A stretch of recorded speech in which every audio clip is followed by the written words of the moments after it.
Trained by day, Kyle Wigginton podcast by night, all day. I don't be sweating, it's just humidity in the air. Draining that shit in water, mosquito between my hands. Know them people be clapping, sometimes they just doing that dance. Louisiana living, when they chilling and fishing, cool and quiet. Anyway, so one of the guys that opens for him now was our host. His name is Alex Curo. Okay. Yeah, another local comedian, but now he's opening for that dude. So everybody's blowing up. It's fucking dope, man. Yeah. Like, it's cool to just know all these people. Word.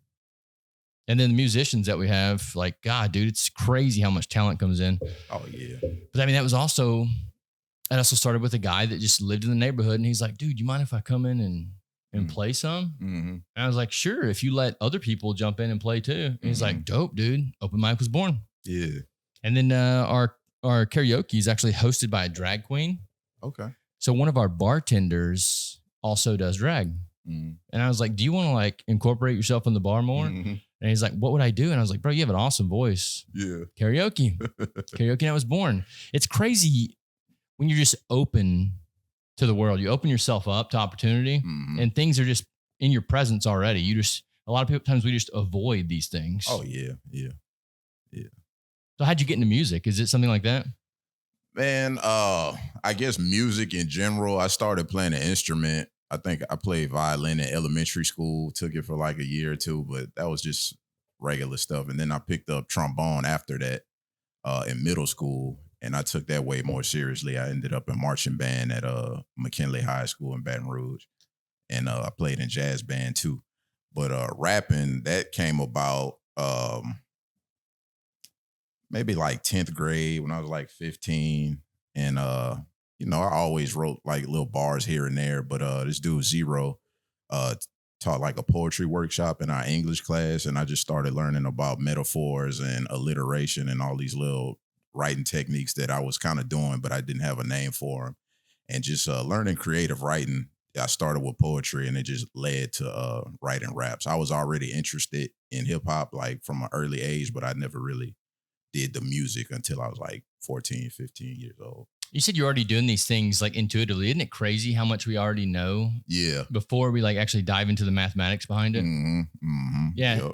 I think that a lot of times when I'm listening to certain hip hop artists, like Eminem's one of my faves. Oh yeah. But just like the stuff he does, man, it's like, yeah, it's hard to even mimic, I think. Oh yeah. He's like one of the textbook MCs. Like lyrically, he's just one of the best. Like a lot of people don't, they don't like his subject matter, what he's talking about. But once you get past that, like the way he puts words together, it's just like, he's like a William Wordsworth type dude. He's like one of those dudes you should study, just like, 1800 or 1900, one of those people. Like he's just a wordsmith. It's poetry. Yeah. Yeah. I think that sometimes when I hear artists, like there's a new one that I stumbled across. Her name's Cassiette.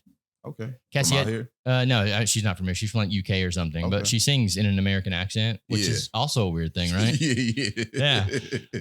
But yeah, she the way she writes, because it's rock music, what she does. Uh-huh. But the way she writes is fucking poetry, dude. Like if you just break her music down or break her songs lyrics down without the music behind it, oh my God, man. Yeah. It's insane. And I was thinking the same thing when I was listening to your music today too. Okay. Like it's really good stuff, and the subject matter is dope. Yeah. Like how did you get into that type of subject matter? Because you're writing about like consciousness and stuff. Yeah.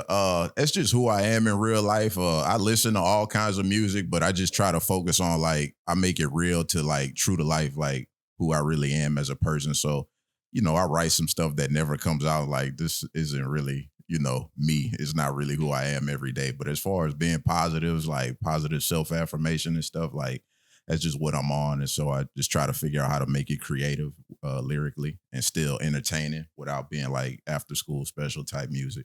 No, I think you're doing a great job, man. Thank you, it's dope music and you have a cool message behind it. So I find that a lot of people that live with this positive affirmation, at one point in time, they had a very negative. Oh, yeah. So can you tell me about those years in your life? Man, it's not even years. It's an everyday thing. Like it's, I don't know if you read comics, the Century, you got to fight off the void every time. It's like a darkness you just got to, face every day. And so that's just how you face it. It's like, it's always something, in your way or something trying to stop you or something trying to weigh you down or whatever. And so it's like an everyday battle. And I think it's like that for most people. I don't think you really get past it. You have some good weeks, have some good days, you might even have some good months, but at some point in time, it always comes back. And so I just like to keep my toolbox, keep my skills ready just to, be able to rise above it. What are some of the things you do to rise above it? Um, Because for me, it's working out and meditating. Yeah, I do that definitely. I try to work out all the time. I used to go to the gym a lot. Now I work out at home maybe 2 or 3 times a week, and I try to fit the gym in when I can. But meditating for sure, just being mindful of like what I did that whole day, the stuff I say to people, the things people say to me, and just thinking about it, what it really means, what they were trying to say when they say it. Just keeping a clear mind about things is easy to misinterpret some things or to overly interpret some things to where, somebody might say, if somebody say they don't like my music or whatever, it's like, it's not something I take personal because everybody has their own taste. It's like my favorite rapper is Lupe Fiasco, but it's not like I like every single Lupe Fiasco song, so it's just about taking things in stride like that. Yeah, it's definitely an interesting take on things right there. I think more people should take that outlook on life. Mm-hmm. Like for me, even with this podcast, man, like there are people on YouTube that just fucking flame you. Yeah. Like the comments we get, and I just stop looking at them. I don't give a shit because I'm still going to do my thing. Right. There's always going to be somebody out there that doesn't like me. Yeah. And a lot of times people don't even mean that stuff they say. They just trying to troll you. They trying to figure out how can I get a reaction out of this guy? Because it's so much stuff that's bad that they could be talking about, but it's like they probably see what you're doing and they're like, let me try to knock him off his square. Let me just type whatever, like just see what can make him upset. Wouldn't see the jokes on them because look how goofy I dress, bro. You can't walk around like this and fucking care what anyone thinks. That's the beauty of it. Yeah. Yeah, nobody should, because it's like, who are we really? Like, who is each person? Like, whose opinion really matters at the end of the day?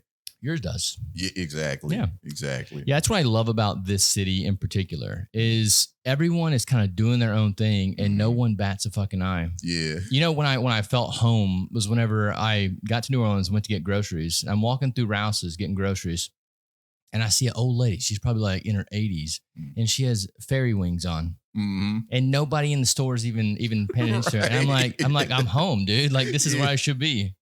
Yeah, I see stuff like that. I'm like, what festival we got this weekend? Yeah. She got to be going to some kind of festival or some party. Well, shit, it's just a Tuesday. That's what I'm saying. It's the city, Tuesday. Dude. This city's it's not real life, man. It's awesome. Yeah, it's definitely its own place. It's its own place. Like New Orleans could be one of those places like Puerto Rico or like Cristiano where it's just its own little. It's in Louisiana, we in the South and all that. So all that stuff is still present. But, New Orleans is just really its own place. You can't compare it to anywhere else that I've been or heard of. So what's the difference between living in New Orleans and living in Baton Rouge? Man, it's very similar. New Orleans, there's a lot more going on every day. It's always something you could do every day in New Orleans. It's like, it's always something going on, whether it's festival season or we got somebody coming in town to perform or, you just go on the lakefront. Baton Rouge, is a lot of similarities, but it's just, I'd say it's less going on, during football season, during college football, a lot of LSU stuff, a lot of Southern stuff is going on. We got a big tailgating scene and maybe 10 years ago, we used to have a lot of people come to perform, not as many as New Orleans, but we would have shows at places like Spanish Moon and the Varsity and that kind of stuff. But we don't really have too much of that going on anymore, especially since COVID. But I say it's just slower, with less going on. It's like if you move to Metairie and you just stay in Metairie, I say it's probably similar to living in Baton Rouge. Yeah. Dude, New Orleans is crazy, man. Like it's kind of overwhelming sometimes how much shit goes on in this town, especially on weekends like this and next weekend because Jazz Fest right now. Just the amount of artists that are in town or Super Bowl weekend. Yeah. Oh my God. Nah, that was crazy. Yeah. That was probably the craziest weekend I've seen out here in a while, Yeah. Did you get anything on that? I just walked around. I ended up with food poisoning though, man. So I couldn't really go out like I wanted to, but I was out for food poisoning that whole week. I had some oysters or some chicken wings. I'm still not even sure what it was, but I went out there like one day on the day of the Super Bowl and I just walked around a little bit, but that was the most I did that week. I mean, it's probably like it's probably the safest thing to do that week. Just walk around a little bit and check it out. Yeah. Yeah, it was a crazy weekend, man. What do you you know where you got food poisoning from? Man, I mean, I don't want to put it on this particular restaurant or this particular bar because I like them and I ate there plenty of times and, you know, I was fine. But I went to Cooter Brown's down there on, Yeah. So. Cooter Brown's a dope spot, man. I've eaten there several times. Yeah, I like them, but. I don't play around with oysters. Really? Yeah. Man, I love the raw oysters. I love the char grill oysters, and it's never done anything to me, you know. But this particular time, I was messed up, man. Well, like I don't know if I guess it's because where I grew up. Mm-hmm. Like we don't do seafood there. Mm-hmm. The most we'll do is like some catfish or bass. Yeah. But when it comes to seafood, man, we just don't play around with it. Mm-hmm. Yeah, it's give me that red meat. Yeah, I'm a fan of all of that too. But yeah, seafood is definitely on high on my list though. How did you come up with the song Louisiana Living? Well, so I was born in New Orleans and I was out here, you know, the first few years of my life. My dad's from New Orleans and my mom's from Baton Rouge. And very early in my life, we moved to Baton Rouge and that's where I was raised at. But, you know, my dad was still in my life. So probably like not every weekend, but maybe 2 or 3 weekends out the month, I would still be out here. So I always had a connection to New Orleans, even though I didn't necessarily grow up out here. Mm-hmm. And Baton Rouge is my home also. And then I went to college in Hammond for Southeastern. You've been all over the place. Huh? Yeah. And so just, I don't really want to show favoritism to a particular city, like, you know, rep one over the other. Cause I know we got a little rivalry with that too, you know. Well, it's crazy how different they all are. Right. We got our own identity, but I feel like it's a good ecosystem. Mm-hmm. Like we all need each other. But you know, I hear some of the people like, I'm not from Louisiana, I'm from New Orleans, you know, that kind of stuff. And that's cool. But like I just kind of my take on it. I love Louisiana as a whole, even up north Louisiana, Monroe, Winsboro, Rayville. Shout out to all of them. And so I just want to make a song about the whole state. Just, you know, give some love to everybody. I talk about West Louisiana, North Louisiana, Baton Rouge, New Orleans, and you know that was just something I wanted to do. And I make a song like, yeah, it's Baton Rouge over everybody, or it's New Orleans over everybody, or you know, I just wanted to kind of make it a cohesive Louisiana song that people could look back on when they having some Louisiana pride.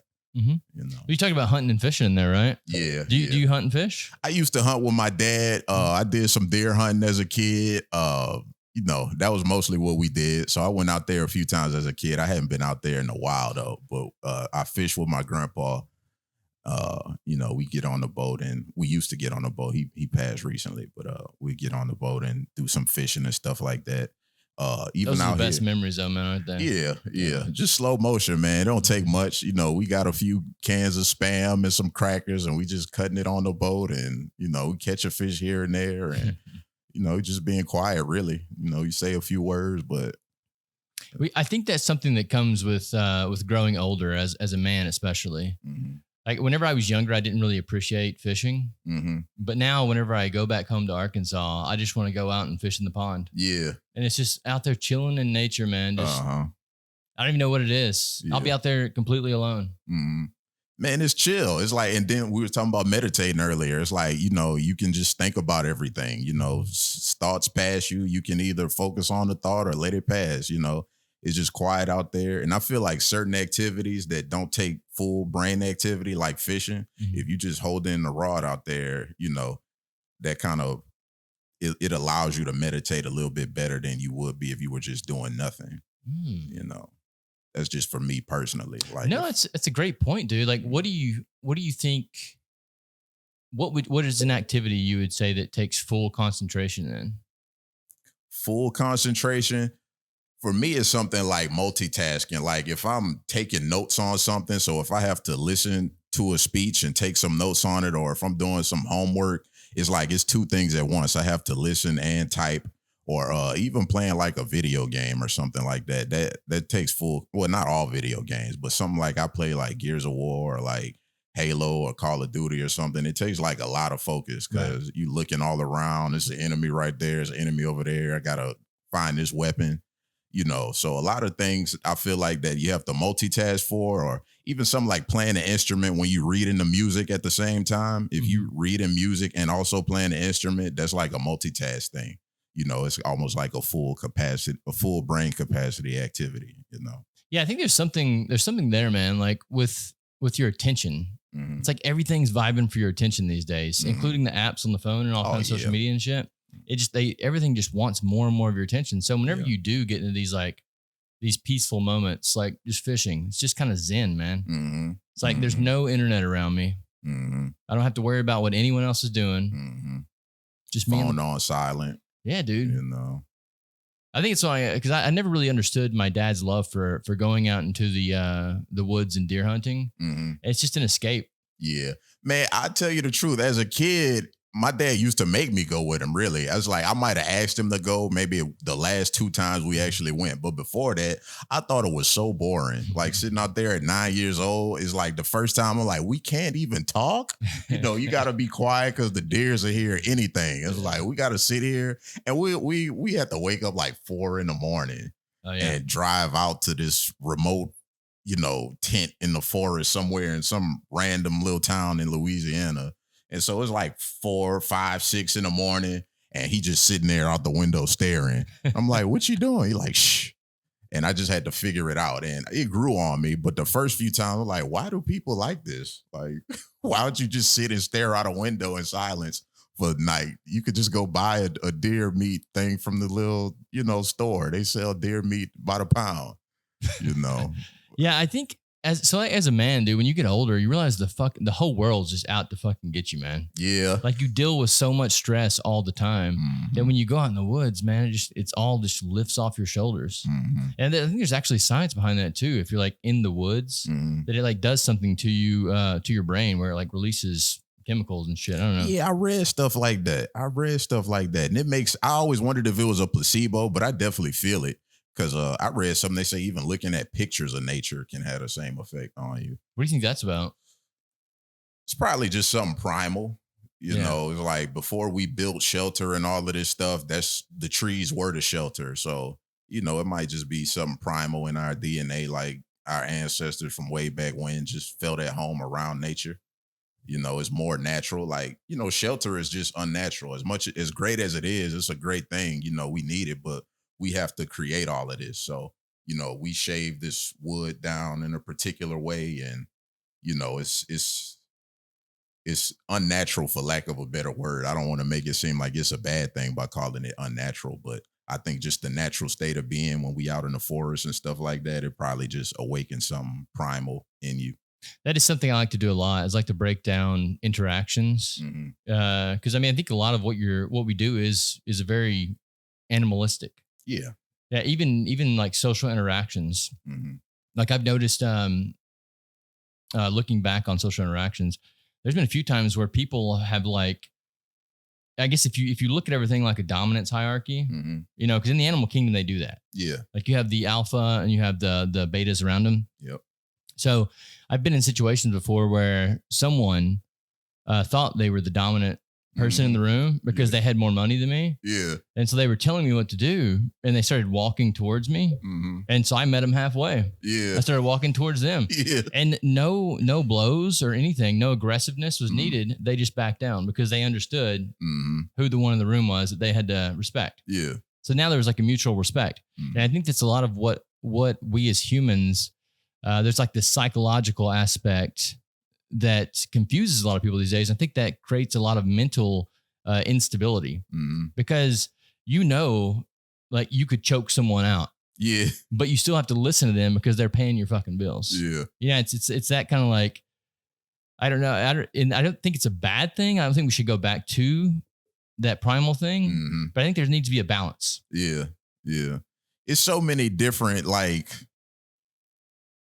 what's the word? Like situations, it's not just all about physical and it's not all just about money. Like it's so many different things we do now. We got politics now. We got boxing and sports and, dating and stuff like that. Like a lot of people, they feel like whoever they able to date, that's what makes them the alpha, so it's so many different things that you can be alpha at that it kind of doesn't even matter. It's like you might be the alpha here, but as soon as we step out of this building, it's different. It's a different dynamic, Well, I mean, even thinking that way, But like that's the animalistic way. Yeah. And so like if you actually break humans down into a primal thing, you know, that's kind of what I like to do with interactions, even dating interactions.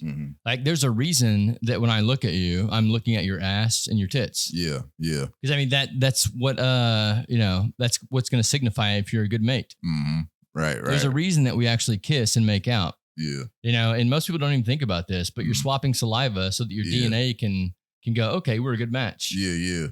You know, like these things that a lot of people don't even realize. Yeah.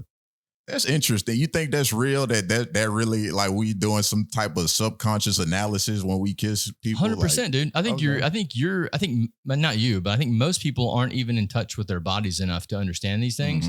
But the body is like a separate entity from the mind. Yeah. So the body's analyzing everything around you, including the person that you're dating. And I think a lot of times when we take chemicals, and this is a proven thing now, if the women are taking birth control, they'll be with a mate that they otherwise shouldn't be with, because when they get off the birth control to try to have a baby, they find out they're not attracted to their partner anymore. That's crazy. I've read that before too. I've heard that before, that they, you know, if they want more masculine looking men, and whenever they get off birth control, yeah. So whenever they're on birth control, they'll get with a more feminine man or a softer man. Yeah. That's interesting too. Well, the interesting part about it is, why the fuck are we not in control of these bodies? I think about that all the time. It's like, how come I can't tell my body to heal itself? Why do I just have to wait until it figures it out?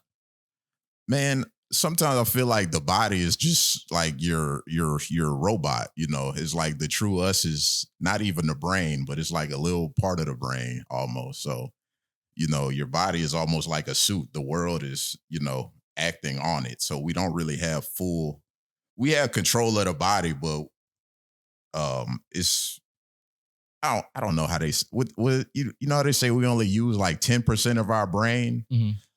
I think that's more about the other 90% is the subconscious part of the brain that does the work for you. So, you know, you don't tell your blood to flow. You know, most people don't have to think about breathing. You know, you don't have to consciously tell your food to digest. It's just your body is doing all that stuff subconsciously, whether you want it to or not. It's like you could never just take control of your body and like, I'm gonna eat this burger, but it's not gonna digest because I said don't digest. You know, so that's what I think that whole 10% of the brain is. I don't think we probably can't even use more than 10%. You know? Okay, so on that right there, do you think that if you shut down your digestive system by fasting, that you actually get more access to the processing power that you have? Because like the 10%, if we break it down like a computer, right, we'll take it like, say, in processing power. So 90% of your processing power is going to the functions of the body. 10% is what you can actually deal with. That's your attention span. So if you fast and you shut down your digestive system, do you think that you get access to that processing power now? I fasted before. I do intermittent fasting right now. And in my experience, I don't feel like I gain more control of the brain, but I do feel like the control I'd have is like heightened. Like, right. So I guess control of the brain wouldn't be the right aspect. Would you have more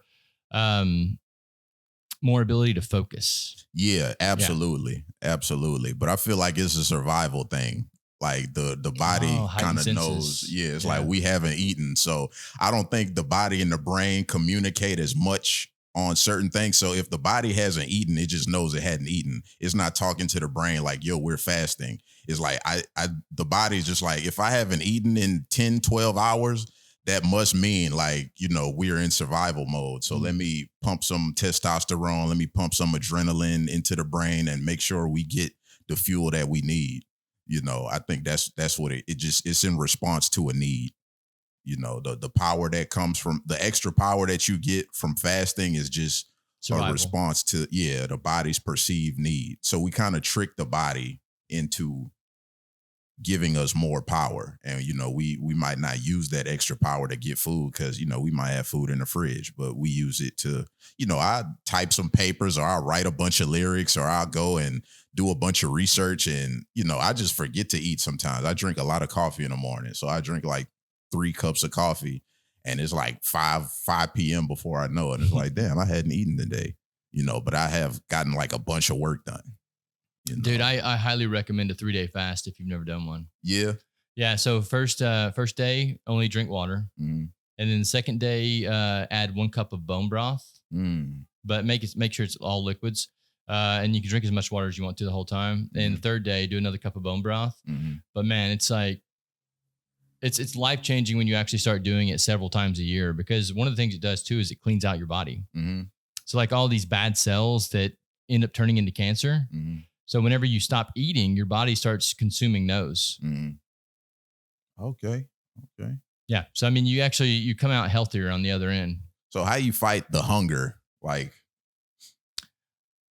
say it's you on halfway through day 2 and you hadn't eaten in a day and a half and you having these hunger pains. You just kind of power through it. So the very first few fasts I did, they were straight water fast. Mm-hmm. And then I read some and they sucked. Mm-hmm. Like they fucking sucked. And so for those, I would just like, chill out at the house because I was just angry, man. I was angry everywhere I went. Yeah. So I would basically just like hang out with myself when I knew I was going to do, and I would separate some time away. Mm-hmm. But now that I've added the bone broth in, which is why I tell everyone to drink bone broth. Yeah. It's not bad at all. Okay. And that bone broth tastes so good. So how do you take like what, chicken bones or T-bone? No, dude, you just buy it at like Rouse's. Oh, okay. Yeah, they literally have it in glass containers. Word. Yeah, and it sucks. It's not very good whenever you're satiated. Mm-hmm. So like whenever you're eating, bone broth sucks. Yeah. But whenever you hadn't eaten for 2 days, oh my God, bro. I bet. Like it hits the spot. Yeah. But yeah, I highly recommend those. I do them 2 to 3 times a year, or anytime I'm getting sick. Okay. Yeah, when I start feeling bad, I start fasting.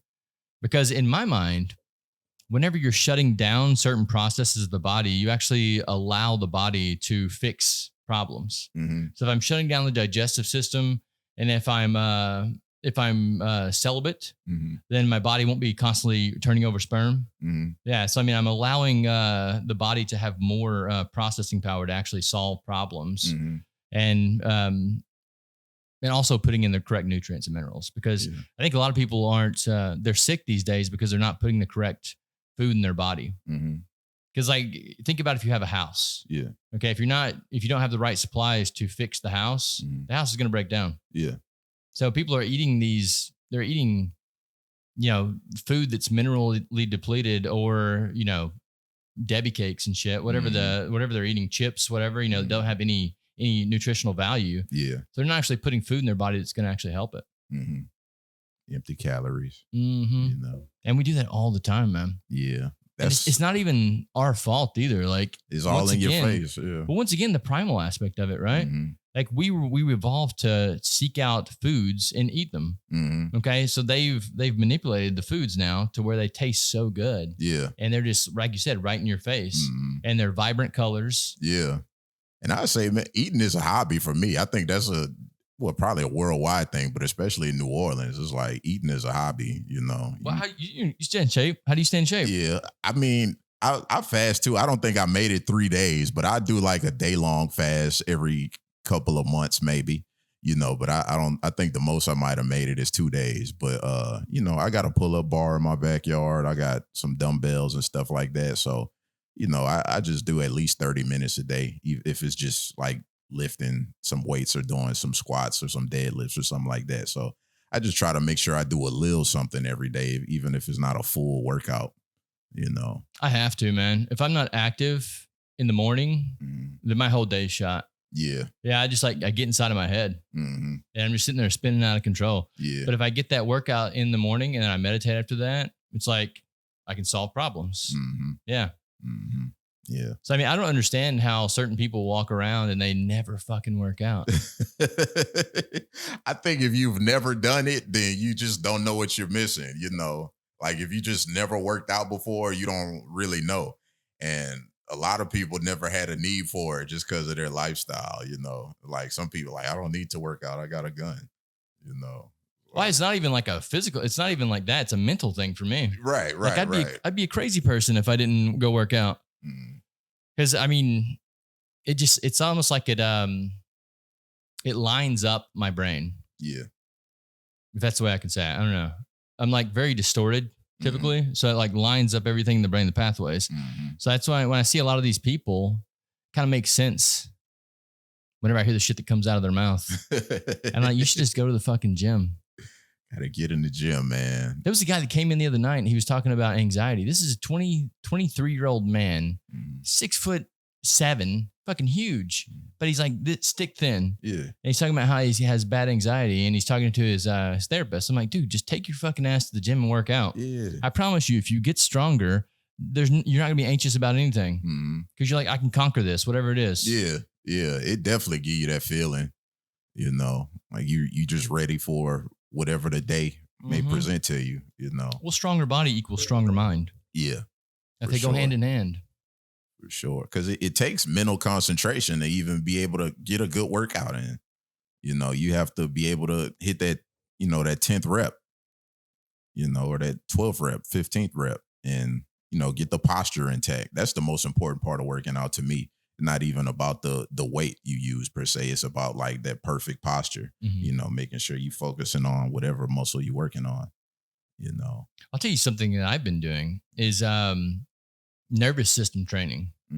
So where I'm actually, I go work out, I lift weights, but I find a lot of times whenever we lift weights, all we're doing is working on one motion where you're not actually firing the entire nervous system. So I was reading about arm wrestlers, and arm wrestlers, they can just murder bodybuilders because they've trained their nervous system. Like in arm wrestling or just in general? Oh, no, in arm wrestling. Okay. Yeah. So if you take a bodybuilder, it's like twice the size of an arm wrestler. Arm wrestlers will still murder him in arm wrestling. Yeah. Because they've trained their nervous system to fire all at once.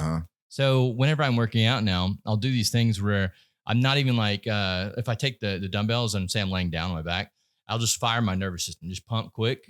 And just doing that right there just fires the entire nervous system in the arms. Yeah. So you're actually getting more control over your body, which is another thing that's nuts to me is that whenever you enter this world, you don't really fully have control over your body until you train your mind to control it. Yeah. Yeah. Absolutely. Are you familiar with a guy named Bob Lazar? Man, I've heard that name before. What does he do? So Bob Lazar was one of the people that came out and was talking about a UFO project that he worked on in Area 51. Okay. Yeah, he was like one of the first scientists that was like studying these crafts that they had. Yeah. And, his story hasn't changed over the 40 or so years that he's been saying this. He's been on Rogan's podcast and all kind of stuff. He's been That's on a ton probably of podcasts. where I saw him at. Yeah. And, but yeah, he talked about like all these elements that didn't exist at the time, but now they exist. Like they're even on our periodic table of elements. But one of the things he talks about was that he saw a manual one time, and the manual was describing humans as vessels. And I think Joe even asked him, he's like, what vessels for what? And he said, I don't know. It just said vessels. Yeah. I mean, that's what we are to me, like it's a vehicle pretty much, it's you, but I feel like even my brain isn't me. Like, I feel like the brain gives you messages and signals, and like you have a separate part that interprets what the brain is saying. It's like, I don't know. I think maybe we all have thoughts like, man, I'm finna, hit this dude, or I'm gonna do whatever. I'm about to just, and it's like, something is like, man, don't do that. Why you wanna hit this dude? It's not going to be good. It's like, what did he even do to you? And so the brain's always saying that kind of, oh, look at those cookies. And it's like, no, we don't need no cookies right now. So that's what make me feel like it is like a vessel. Like the body is like a kid almost. It's like, I want to touch this. I want to get that. I want to do this. I want to do that. I don't want to get up. I want to just sit in the bed. And it's like, you got one little piece of the brain or whatever. I call it the mind, even though I don't know what that means. I differentiate the mind and the brain. It's like the brain is the one giving you the messages, and the mind is like the adult in the room. It's like, no, that's bullshit, So, Yeah, I think the mind is the real us, and the brain is a part of the vessel, and the body is a part of the vessel. So you're separating the mind from the brain. Mm-hmm. So would you say the mind is like the consciousness that's everywhere? No, I feel like the mind is just you. Like the mind is the real you. Like when you're producing, like when you do meditate, can you tell when it's a thought that you produced on your own, or if it's a thought that, kind of bestowed itself on you? Like, I don't know how I'm trying to say it. Like if I watch a TV show, if I watch The Simpsons and then I'm thinking about The Simpsons an hour later, I can tell like, oh, I'm just thinking about The Simpsons because I watched it earlier. Mm-hmm. Versus like if I wake up and like, man, I want a cheeseburger today. It's like I can kind of tell like that's just a thought that I created on my own versus a thought that was given to me. Like that's an interesting point. Yeah, whenever I meditate, so what I do is I'll go out on the rooftop of the building I live in. Mm-hmm. And I'll meditate in the sunlight. Mm-hmm. So midday sun, I meditate. And I was thinking about that one day because I do have some ideas that just manifest sometimes on meditating. So the main goal of meditation is to still the mind, quiet the mind. Mm-hmm. Okay. And I believe it's the law of thermodynamics that says that whenever you have motion that hits a stillness, the motion's transferred, the energy's transferred.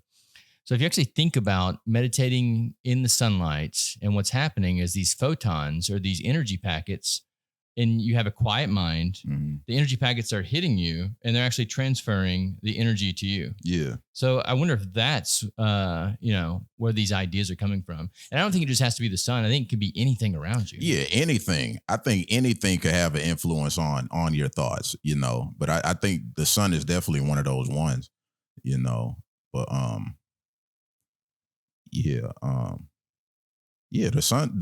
I meditate in the sun too. I tried to do the sun gazing thing for a while. If I wake up early enough. Well, so if I wake up early enough, right when the sun is coming up, it's got to be like right when it's coming up, when the sun's like that deep orange color. You can stare at it for maybe like 10 seconds, maybe 30 seconds, even up to a minute. But it's got to be before the sun is at its height. Yeah, it's like 10 minutes after it rises or something. Yeah. And you can do it before the sunset too, right? Right. So either one of those times, right when it's setting or right when it's rising. And did you get any benefits from that? Man, I feel like I did. I really, like I said, I don't know if it's a placebo, but when I do it, I feel like it makes my vision better, and it just kind of produces a calming feeling. Mm-hmm. If I do have a bit of anxiety, it'll kind of, make that dissipate. And so, Andrew Huberman talks about this a lot. Stanford neuroscientist. Mm-hmm. He talks about how whenever you see the sun in the early morning, that it actually sets your entire circadian rhythm through the day too. Mm-hmm. So there is science behind it.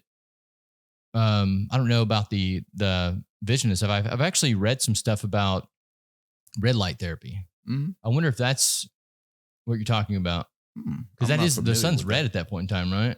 It's a real deep orange, and it could be red. Yeah, because it's like red. The UV doesn't show whenever it's like in the early stages, right? Before it rises up, and then it turns into like UV light, so that's why it gets dangerous for you. Mm-hmm. Yeah, so maybe it is the red light, because red light therapy is a thing. Okay, isn't it crazy that all of these are blue light? Like all these have blue light that come at you. Yeah. So I mean, have you seen those glasses that are like red? Like the 3D glasses? No, 3D glasses. They have glasses now because we're all staring at monitors all the fucking time now. So they have these glasses that actually block the blue light that comes off the monitors. Oh, okay. Yeah, and it's supposed to help your circadian rhythm too, because the issue with blue light, even the light bulbs like they have now, like a lot of those are LED lights. Mm-hmm. And so if they're not yellow lights, the blue light actually keeps you alert more, but it fucks with your circadian rhythm. Oh. It's like you won't sleep well at night. Mm-hmm. Yeah. That's why when people are sitting in bed all night long looking at their phones, they end up just like staying awake all night and they don't know why. I got that problem for sure. Bro, we all do. And it's not even our fault either. It's because these fucking things are so addictive. Yeah. Like these companies like Facebook and Instagram, They have psychologists Mm-hmm. that are literally there going, "Oh yeah, this will make it more addicting. Yeah. This will keep their attention more." Yep. Insane. It's insane the world we live in, dude. Absolutely. Chat GPT don't make it no better. What do you think about that, dude? Because I fucking love AI. Yeah. But I love to hear everyone else's opinion of it, especially artists. Man, I think it's good. I think it's here to stay whether we like it or not. Like, it's like the internet, or any type of technology pretty much. Any technology that becomes useful is just here to stay forever. And so I like a lot of forms of AI. I think it's like what people use it for, though. Just like the gun conversation. It's about what people use it for. So AI can definitely be dangerous. It could be bad for art. Like I saw the Studio Ghibli conversation a while ago. Everybody was like, "Oh, you could just tell Chat GPT to draw Studio Ghibli," and like, yeah, I don't really like it per se, but it just kind of comes with the territory. It's like that's just what it is. I like Chat GPT in particular a lot. I like that a lot. It's like a hyper Google. And I could just sit there for an hour and just ask Chat GPT the random stuff that nobody else really wants to hear about or nobody else might know at the time. And so I think Chat GPT is a great invention. Bro, it is the most amazing fucking thing in the world. Like I'll sit here on my phone and I'll just have conversations with it. Yeah. Like I want to set up a podcast with Chat GPT. That'll be funny. Yeah. I think I'm going to do that. Like maybe next weekend I'll do that. But I'll have hour-long conversations with Chat GPT. And it's about like the deepest fucking shit. It's like combining metaphysics with biology. Mm-hmm. It's insanity, dude. Yeah. And the amount of shit that it knows. But I don't know. I don't know the end goal of knowledge. Yeah. Because that's all knowledge right there, ChatGPT. Yeah. It's like, what's the end goal of learning? Is it not to make the world a better place? Man, I'm a very curious person, always been. And when I meditate, I realize about myself, I just like knowledge for the sake of knowledge almost. I think that's what it is. We can use it to, further a goal or do something in particular or save the world. But it takes a lot more than just knowledge with stuff like that.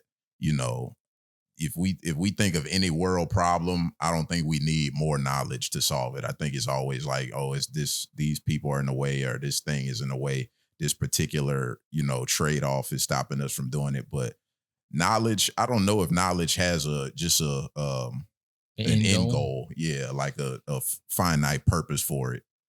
I think it's almost like food. You eat food forever. You never stop getting hungry unless you about to pass away or whatever. But if you alive, like you're always just gonna eat. You always gonna have to shower. You always gonna have to just do these things every day. And so knowledge to me is just like a conveyor belt. It's just never ending. If you're a curious person, a lot of people just aren't really curious about stuff. Isn't that crazy? It's crazy to me. Yeah, because I'm highly curious, man. Yeah, and I go down rabbit holes sometimes that get me in trouble. Yeah. But that's part of learning. Yeah. That's part of exploring. Mm-hmm. Absolutely. So I'm just curious about everything, and it might not be forever. I might not get hyper fixated on it, but if somebody got something they passionate about, it doesn't matter what it is. Like 9 times out of 10, I'm gonna just sit and listen and soak up the knowledge just to have it, just for the sake of having it. Maybe I'll go on Jeopardy one day, or Family Feud or something like that, or maybe not. And it's like, I don't feel like I'm wasting any time or brain capacity. Like, it's just, I feel like I got infinite brain capacity almost. It's like you have to, reach back. You might have to remind yourself of certain things or get a refresher, but for the most part, it's like, that's what it's there for. It's like endless space. Yeah. The way I see it is like there are pockets. Mm-hmm. So if we go, if you want to talk about something with me, then you have to put me in that pocket. Yeah. Like get me in that pocket of my brain. Right. And that's where it's all at. Right. It's there. Even if you hadn't touched it in years or spoke on it in years, you'll get a refresher and remember. Yeah. There was one time I was on a podcast with a comedian and I didn't expect this guy to me and this guy talked, hundreds of times off camera, but then he pulled me on the podcast and I was literally not expecting him to pull me into this one idea. So whenever he asked me that, I was caught off guard. And I couldn't really get to that area at the time, but yeah, I have to be in that, like the pocket space. But he was asking me about an idea that I had a while back to fix the government. And I was like, whoa, like, I didn't expect you to ask me this on your comedian podcast. Yeah. So yeah, it caught me off guard, man. But that's when I finally realized that I was like, shit, I got to be in like this space before I can have this conversation. Yeah. Yeah, absolutely. Yeah. It's when you learn so much and when you're a curious person, it's hard to just have everything on automatic recall. Yeah. Yeah. You can't. Every topic is like its own universe, and you got all these details and stuff. And, you'd have to, maybe some super geniuses have like total recall of everything that's important, but I bet like, they wouldn't remember what episode did Naruto use, the nine-tailed fox or something like that, because it's useless at the time. But if you take that same person and took them to the bookstore during the Pokemon convention, they might recall all of that stuff. Dude, I think that way about Jordan Peterson. When I hear him talking and he's like fucking calling out quotes from a book he read in the 70s, I'm like, how in the shit does your brain work, bro? Yeah. Well, with him in particular, that's kind of like what I'm getting at. That's his job. So his job is to just talk about psychology. So that quote that he referenced, he probably referenced it like 30 million times before that. So since he's always talking about psychology, all that, he probably has total recall of everything related to psychology. But I bet if you asked him what you had for dinner yesterday, he might have to think about it, because it's like, it's not in that matrix. He'd have to, he could probably recall it if he thought about it, but it's not just going to be rattling off like he does with these quotes or like these, Bible stories he's able to just bring up and, relate it instantly, Yeah, I think one of the best things for me that I did was take a lot of choice out of my life. Mm-hmm. So with like clothes and stuff, like this is all I wear now. Is black t-shirt, jeans. Just like choosing all these different things in the day. It takes a lot of your mental power away from you. Yeah. So whenever you like take choice out of your life, then you can focus on other things. Mm-hmm. What they call it? There's a term that I was reading, like they were talking about how Mark Zuckerberg and Jeff Bezos and all these people, they literally wear the same thing, decision fatigue. Oh yeah. It's a thing called decision fatigue, and like these people, these successful people, like to cut down on all that because they CEOs and stuff, they probably have to make 100 decisions a day. Mm-hmm. And so to get rid of that fatigue, they'll just have a closet full of jeans and black shirts, so they don't have to think about what I'm gonna put on today. Or what am I going to eat today? They probably got a chef to pick out their whole menu and stuff like that. But we definitely have a burden of choice now in today's society. Like, dude, even going to like the grocery store and shit. Mm-hmm. Like I wanted to buy something the other day. It was like salsa or chips or something. And I walk in there, just like a whole wall full of chips. Yeah. I'm like, dude, I just want one bag. Yeah.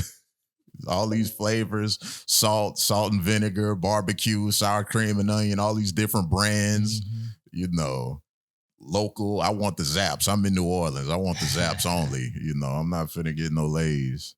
But yeah, even something like scrolling. When we just talking about scrolling, it's like a lot of the times you're not even picking anything in particular. You just scrolling and just not interested. And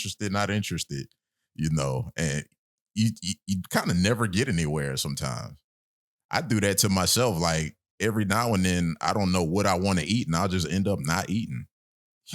It's like, man, should I cook something? Should I go out and buy something? Oh, that's a waste of money. Oh, this food's gonna expire if I don't cook it today, but I don't feel like cooking. And I just go around in circles for, Fuck it, we're just not gonna eat. Yeah. I like, man, I'm gonna just brew another cup of coffee and forget I was hungry, and that's what I do. It happens a lot. And it's like, it's just a burden of choice. Probably in 1960 or whatever, it's like, you ate what you had, right? Yeah. Either you cook or you don't eat. It's no Popeyes. It's no, go to Rouse's right quick and get a red bean plate. Like you got to cook. So it's more convenient that we don't have to do that we have all these options now. But burden of choice is a real thing. And, not that I would want to get rid of it, but we just acknowledging. Yeah. Well, back on the AI train, you said you use ChatGPT. Are there any other ones that you use? I played with Dlain a little bit, the one that does the pictures. Yeah. And that might be, I was looking for other ones to use, but even that was like, what would I want AI to do? You know?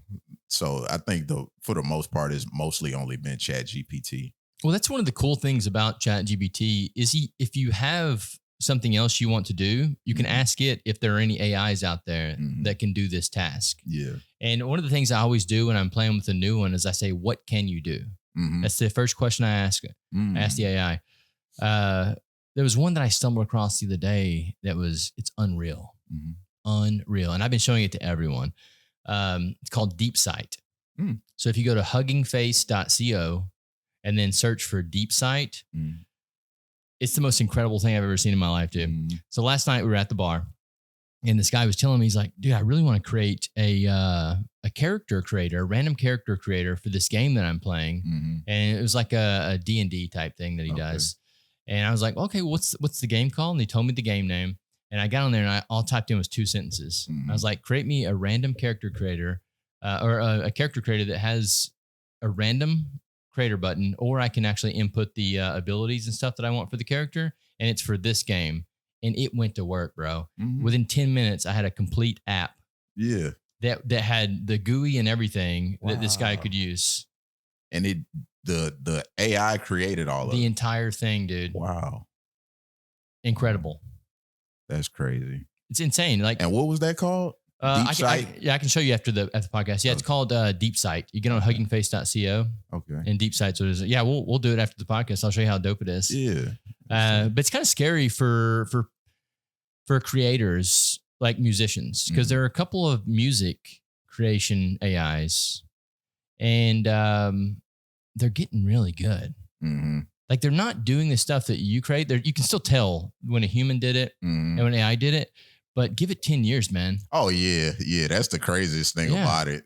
That's what I think about what it's going to be in the future, because it's already crazy now, but I just know in 10 years, like if we think about 10 years ago, all the stuff we didn't have and what we have now is like 10 years from now is going to be, crazy. Well, so one of the things that I do with that music creation app is every 6 months, I'll log back into my account and I'll give it the same exact prompt and with the new version of it and just see how different it's changed. And bro, it's insane how quick it's evolving, man.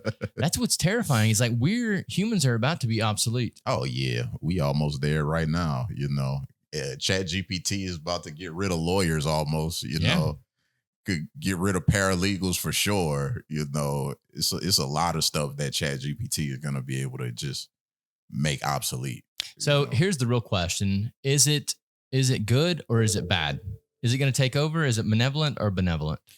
It'll never take over, because you're always going to need a human to run it. And like, I don't know, if we end up with like these little robots that I'm seeing and somehow it just takes control of itself, like iRobot, maybe we might be in trouble. But even then, there's always some kind of code you could have to shut it down for real. I don't think it'll ever get like the movies.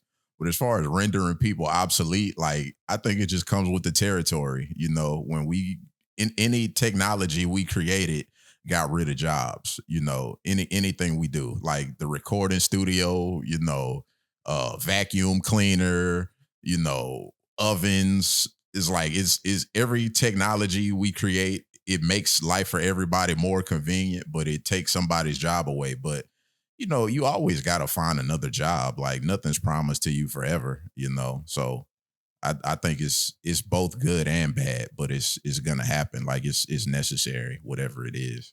I think there's going to be a point where we merge. Yeah, I don't think humans are going to be non-existent. I think we're going to merge with the AI. Like to where we're half AI, half human, or like when we merge, like what would that look like? I think that there's a show on, I think it's Netflix right now. It's called The Pantheon. Okay. Highly recommend it, but it's about uploaded intelligence. So I think this is kind of what I'm talking about, but I think that when you upload your intelligence, that you'll have the choice of having like a robot body or just being on the server. And so basically you'll have access to everything the AI knows, but you'll still be your individual consciousness. Yeah, that'll be overwhelming. But we could make the argument that we're already in it. Because, there are people out there that say that we're in a simulation. Yeah. So maybe in like a higher dimension, we're actually projecting ourselves into this simulation already. Trippy. Yeah, dude, you can go down some fucking rabbit holes. Yeah. And this is why it's dope to have these conversations with GPT, because if I said the same statement to it would be like, oh, well, there's actually a scientist out there that wrote a book about this. And then you can go down this rabbit hole about this book. Who was the guy I stumbled across the other day? Oh my God. That's what I'm talking about. Jordan Peterson could just recall this. But there's a scientist out there. I think he was on Rogan's podcast at one time too. And somehow I got on it's not Joseph Campbell. It's Thomas Campbell, maybe? Anyway, he has a podcast on Rogan's. But the guy was talking about how everything is consciousness and the human is the receiver of the consciousness. So that basically what you're talking about with the brain and the mind aspect, that he's saying that the mental is out here and it's actually connecting to the body. Yeah. So the mental is all out in the ether and is just imposing itself on us. Yes. I could see that. You know, then my question would be, how do some people tap into some things and others, you know, tap into, like we were just talking about how everybody isn't curious. You know, why isn't everybody just, you know, generally curious? So the rabbit holes that I've gone down with this, it's a great question. This is going to be very controversial. Yeah, maybe I shouldn't say this. We don't want the podcast to get canceled. I think that there are a lot of things in this life that cut you off from connecting with this. Or maybe not just cut you off, but maybe they like interfere with the connection. So if you actually look back into like Eastern philosophies and ancient religions, they'll oftentimes have this the chakras or the Kundalini awakening. Are you familiar with this? Yeah, I think that's actually reconnecting with source or with your higher self. But I think the higher self and what Thomas is saying, Campbell, is they're basically the same thing. So they're basically saying the exact same thing. And religion is basically just teaching you how to fully connect back with this. But I think that whenever we take children at a very young age, whenever they're fresh out of the womb and shove them a needle in them and fill them full of vaccines before their blood-brain barrier is even fully formed, I think this shit crosses the blood-brain barrier and actually cuts off a lot of the connection. There's a guy named Rudolf Steiner that I read about a long time, he wrote in the early or late 1800s, early 1900s before he died. His body of work's massive, dude. Incredible. But he writes about the human condition. And one of the things he says is he basically teaches a way to reconnect with this. And what he says is you have to purify the body. And this is before vaccines are really a thing. So he was talking about purifying the body and the mind in order to reconnect with this astral body is what he called it. Astral body, etheric body, physical body. So he says that at night when you sleep, you connect with the astral body, but you can't bring the stuff that you experience in the astral realm back to the physical body until you connect with the etheric body. And so he says, in order to connect these three bodies together, you have to purify the physical body to fully encapsulate this etheric body. Very confusing shit. But I feel like if you combine all these ideas together with the biology of the body, and kind of the way the mechanisms work, then you actually can reach these enlightenment stages. I mean, it's possible. I read about like astral travel and that kind of stuff, and it's interesting. Well, so your video kind of reminds me of that kind of stuff, like the one where you're like traveling through space. Oh yeah. The little Magic School Bus vibe. Yeah. Did you do the graphics on that, or who did those? They're dope.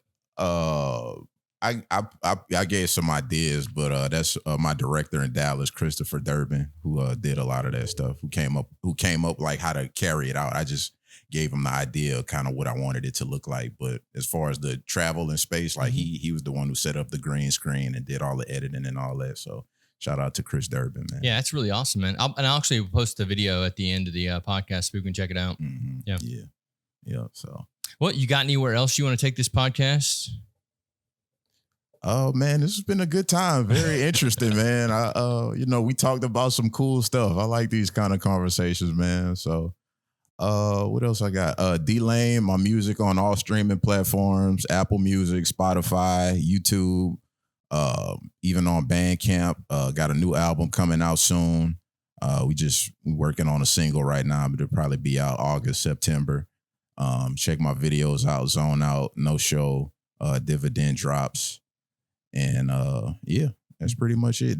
D-Lain on all platforms. And holler at me on Instagram, Threads. On Instagram is _DLAIN. Same on Threads. And I'm on Facebook, but I'm not too active on there. And Dope, bro. Yeah, I really I think your music's awesome. Thank you, man. I appreciate it. I think you're awesome as a person too. First time we met, but I've really had a good time today. You're welcome back anytime you want to, brother. Cool. Yeah, I look forward to seeing where you go in life, man. Thank you. You also. I got to come check out some of these open mics, man. Yeah. Thank you for coming in, brother. Ticking tock, the clock keeps on. Precious time is lost in tow. Man, these days just feel so long. Are we in the twilight zone? The places I be traveling be way outside reality. Bucket hat around my head rim, looking like Saturn ring. Cities that I never seen, comfy as my hometown. Cooling everywhere that you see me, I'm in my zone now. Learning just enough for the language to find my way around. When we drop the secret location, y'all just gon' play it out. Moving like I'm teleporting, attendance with the room and board. Out doing the reconnaissance, then I'm coming home reporting. Relocate the clan to a land, sending reinforcements. I'm personified.